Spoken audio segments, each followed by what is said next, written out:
Bueno, Diana, Hola. te doy la bienvenida a este ciclo que se llama Gracias. Mujeres en Foco.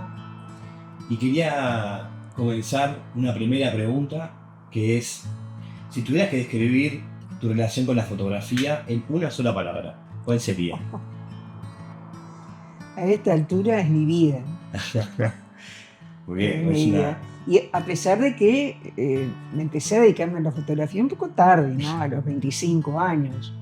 Había estudiado historia antes, había hecho la licenciatura en historia, que se cortó cuando el golpe militar se cerró la facultad. Y a mí me había gustado siempre la fotografía. En casa se hacía foto con unas camaritas muy simples, ¿no? Tenía un tío que hacía fotografía de aficionado, llegó a tener una Rolleiflex de doble lente.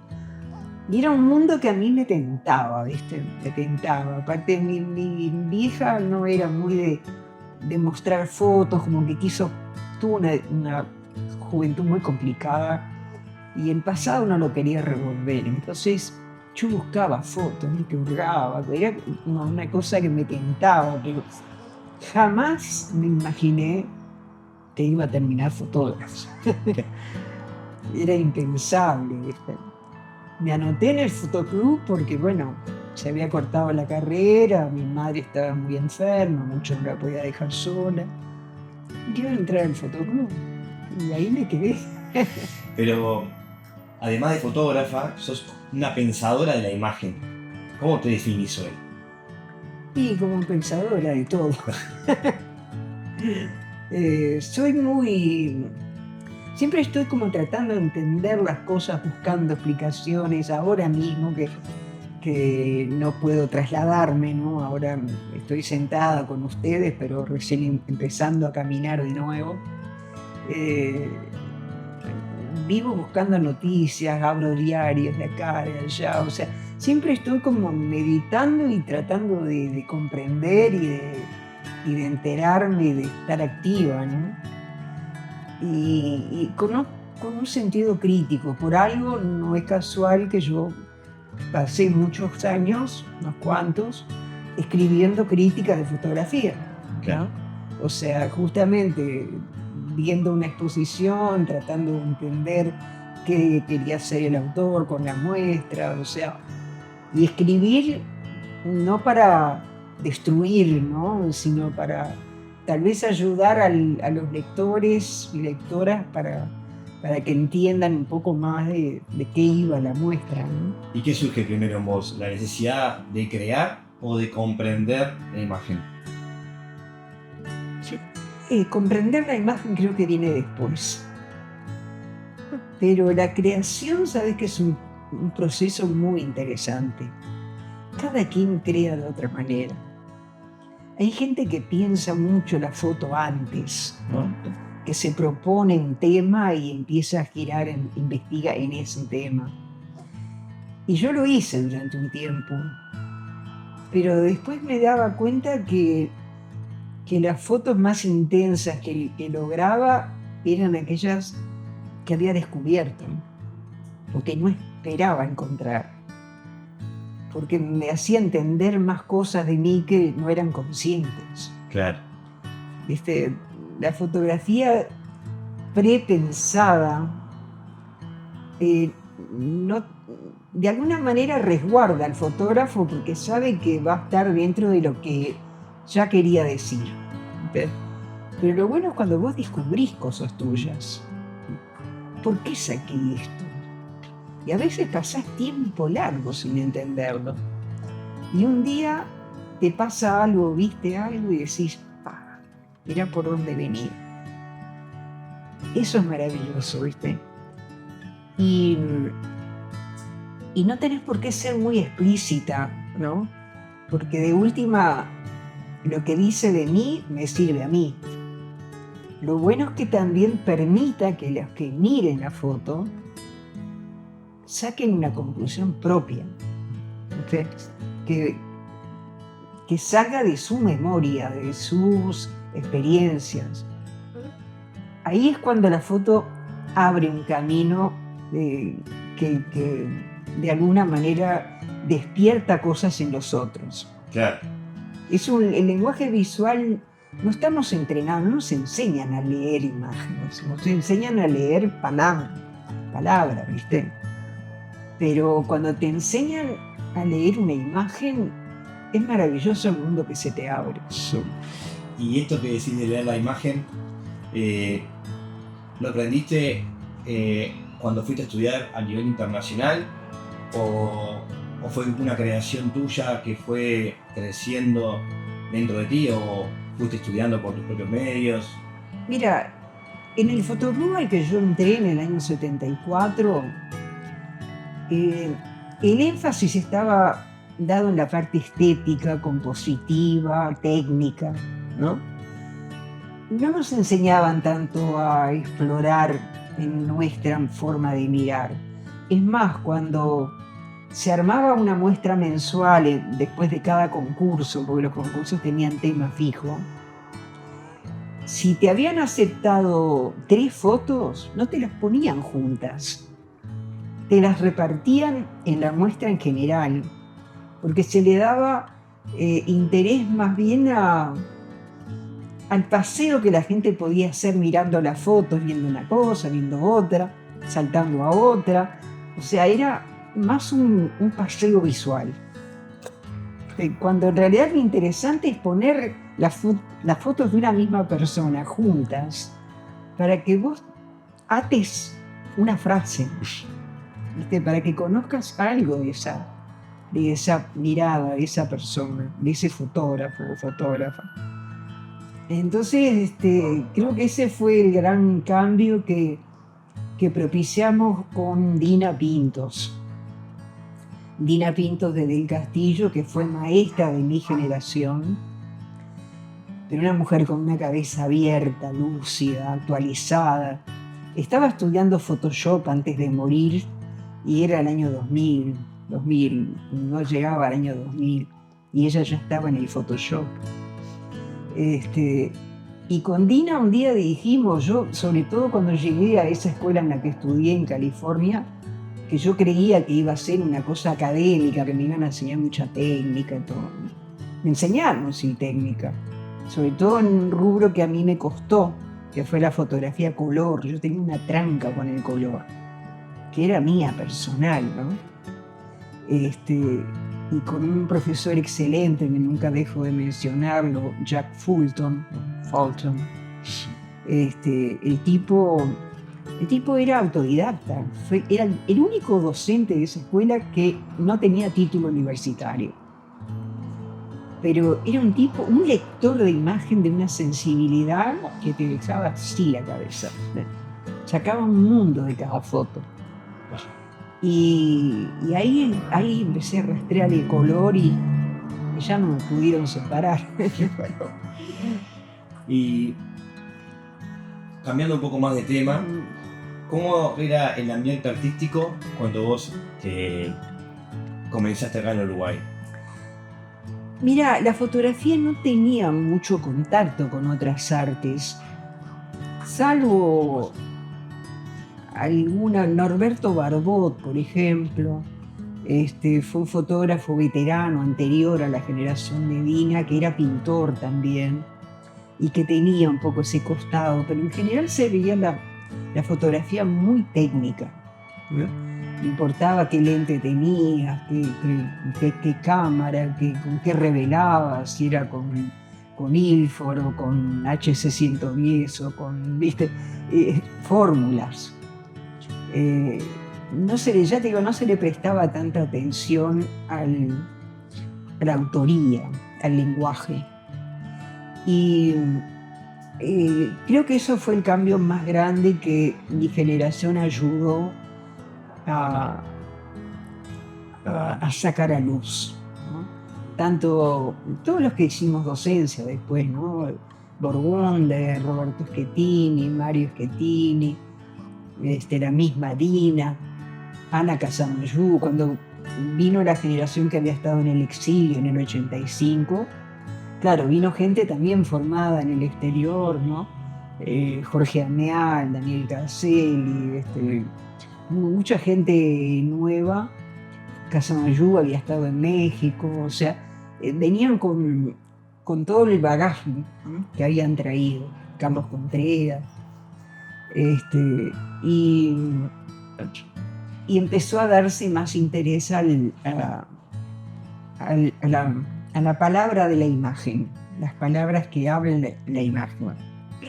Y eso creo que es maravilloso, ¿no? Es lo que hace la diferencia, porque vos podés componer muy bien una foto, te puede parecer muy interesante estéticamente, no lo desdeño, ¿no? Yo me fijo en la parte estética, obvio, pero que eso sea como el vehículo que te lleve adentro de la imagen. Una de las cosas que se le carga muchas veces a la fotografía es que se queda en la apariencia, ¿no?, en lo visible. Y justamente lo bueno es que lo visible sea una puerta de entrada. Qué interesante, qué lindo y qué buena reflexión, aparte, en cuanto a esto. Y ahora que estabas repasando un montón de profesionales que te acompañaron en esa primera camada, escuché que estabas vos y Diana. Y Dina, perdón. ¿Sentías que esa mujer condicionaba tu recorrido en ese momento en el mundo artístico? Bueno, Dina me aportó muchísimo, nos aportó a todos los que pasamos por su ojo, ¿no? Igual con todo yo tuve siempre una relación como distante con el tema de la composición, porque a veces te enseñan a componer la imagen como si fuera un cuadro, ¿viste?, como un dibujo, te midan con un lápiz, ¿no?, a ver si estás en la regla áurea o en el tercio, si el horizonte está derecho, todo tiene que estar en equilibrio, ¿no? Y en realidad la fotografía yo creo que no debe olvidar que extrae un fragmento del mundo real. Y el mundo real es multidimensional. No es solo base y altura. Es profundidad y es tiempo. Es más, hubo una exposición que hice una vez en el Museo de 33 y la llamé Cronografías. O sea, estamos capturando un segundo que es irrepetible, que si vos no lo capturabas, nadie se acuerda. ¿Entendés? Y ese segundo tiene que estar muy cargado, te tiene que dar elementos para que vos, la persona que mira después, reconstruya ese momento. Que capaz que lo imagina completamente distinto a lo que fue real, pero va a crear otro mundo. Claro. Que también va a tener profundidad, tiempo, memoria, ¿no? Entonces, me parece que eso es lo más interesante. A mí, yo qué sé, hace poco recordaba con una amiga un concurso que me tocó participar en Buenos Aires.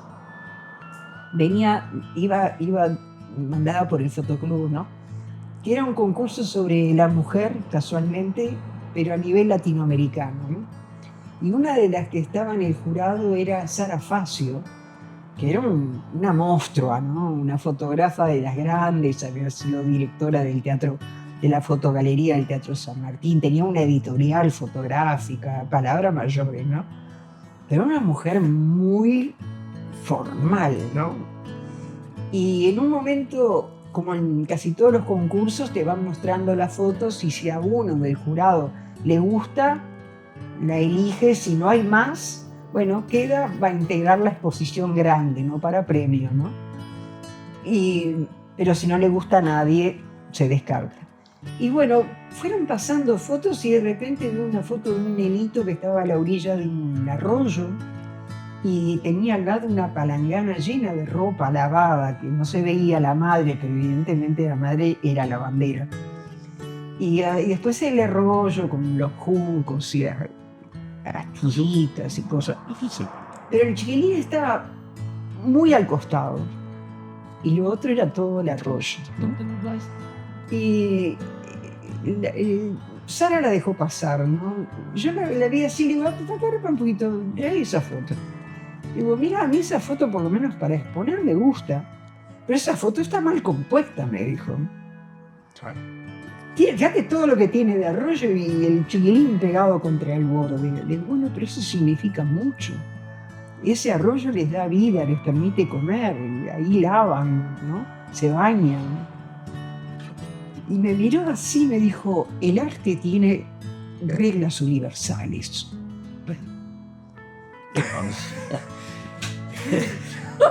Uno piensa que el arte en realidad no tiene reglas. Yo digo, para ella, no sé, Jackson Pollock cuando tiraba un balde de pintura sobre una tela en el piso y después pisaba arriba y volvía a tirar. ¿Dónde está la regla, no? O sea, no es que no esté bien hacer algo que te agrade a la vista, ¿no? Pero de repente lo que estás buscando es que la foto sea una astilla en una silla para que te haga saltar. Capaz que te quiere desacomodar para que pienses algo de otra manera, ¿no? Claro.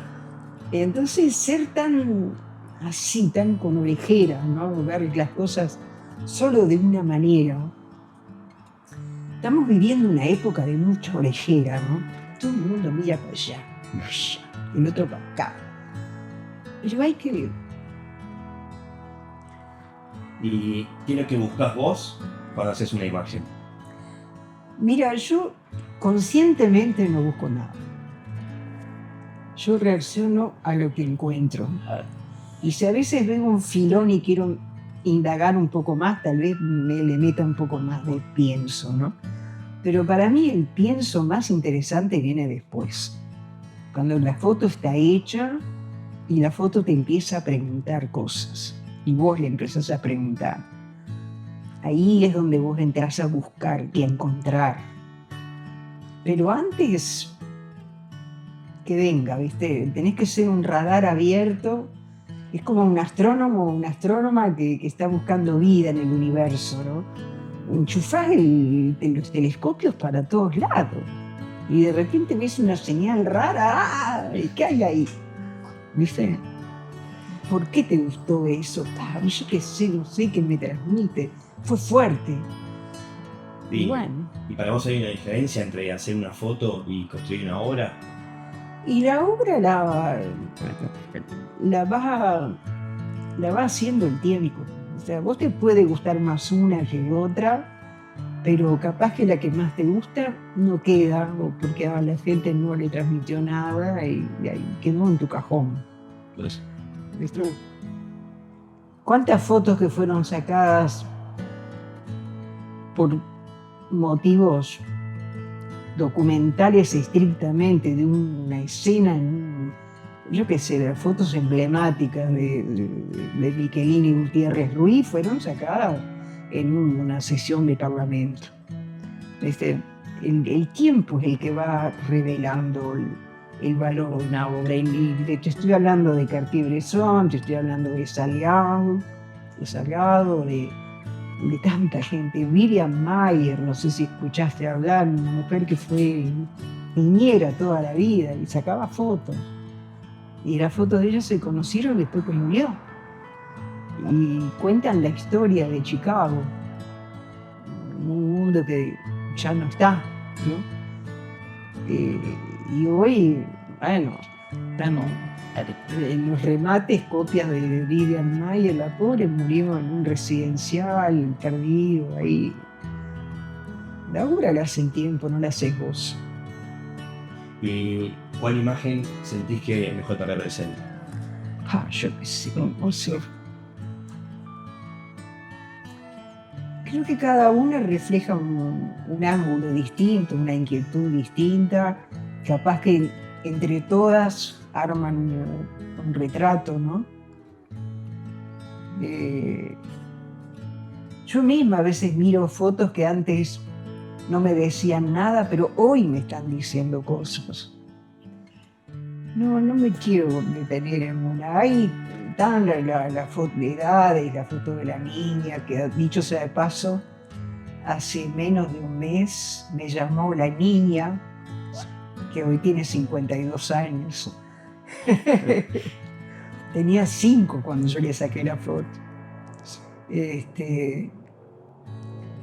Esa, la de la espalda con la trenza, que yo la tuve guardada en un cajón y no se la mostré a nadie por meses, porque la tomé en momentos muy difíciles para mí. Y de repente se la mostré a una amiga que había hecho una cosa parecida en un momento difícil de ella. Y ahí le dije, mira, esperá que te voy a mostrar algo. Y miramos las dos, ¡pah! ¿Qué nos pasó? Y ahí empezamos a dialogar y ella hizo una muestra de despedida porque había venido en un proyecto, ¿no? Era de Estados Unidos. Y me pidió que yo pusiera la mía también al lado de las de ella, y yo no quería ponerla, porque para mí era un pudor, ¿no? La que tiene la trenza, era mi trenza de cuando era chica. Y me dio cosa, ¿viste? Colgarla. Después ya me acostumbré, pero sí, son fotos que fueron fuertes, pero también tengo otra que le gusta a muy poca gente, que es una que tiene como una raya blanca, estuvo en la muestra del fotoclub, la última, que nadie se imagina esa raya blanca. Dicen, hay una fisura de luz ahí, la foto es muy oscura, se ve una cosa abajo que no todo el mundo lo entiende, que es el techo de un cochecito de bebé. Y a mí todavía me sigue diciendo cosas esa foto. Sin embargo...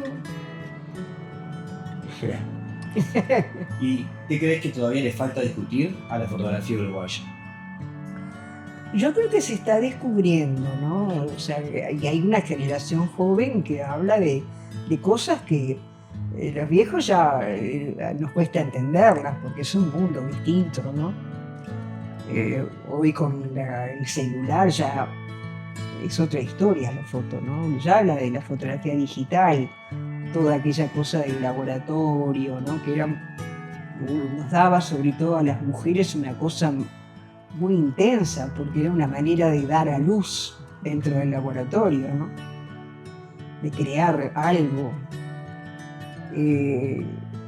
Hoy es diferente. Hay algo que yo por lo menos lo siento casi como un riesgo, ¿no? Y es que hay muchos festivales de fotografía en el mundo y se da la posibilidad de que tú pagues por que fotógrafos y fotógrafas del mundo vean tus fotos y te den una opinión, ¿no? Y muchos están descubriendo valores, a su vez para invitarlos a exponer en otro lado, cosa que está muy buena. Ahora, también eso, tenés que tener muy fuerte tu identidad de mirada para no dejarte llevar por la corriente, ¿no? Porque podés terminar haciendo lo que sabés que esa gente quiere ver, porque están buscando ellos. Pero ellos vienen de una cultura y de un contexto histórico, económico, social, muy distinto al nuestro.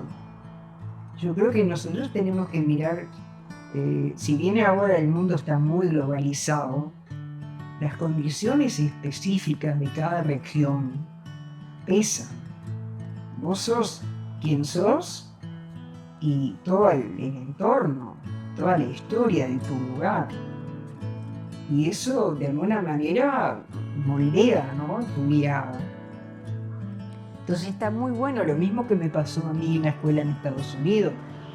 Yo mamé mucho de la realidad de ellos en ese momento. Pero después vine acá y acá era otra historia. Entonces, hay que ir con pie de plomo a esos eventos, ¿no? Sí es interesante, siempre vas a aprender de la mirada ajena. Pero no porque ellos esperan eso, vos vas a ir y hacerla lo que esperan. Porque además no te va a salir bien, porque vos no sos de allá. Y llegando al final y a la última pregunta, ¿qué te gustaría que las nuevas generaciones entiendan de la fotografía? Que se entiendan a sí mismos. Y después eso salga en la fotografía. porque es tu creación. O sea, si no querés tener mucho control de la foto, te vas a perder lo mejor. Bueno, Porque lo bueno es dejar salir y dejar entrar. muy bien, Miguel. Muchas gracias. No, por favor. Espero no haberme ido muy por la rama como suele ser mi costumbre.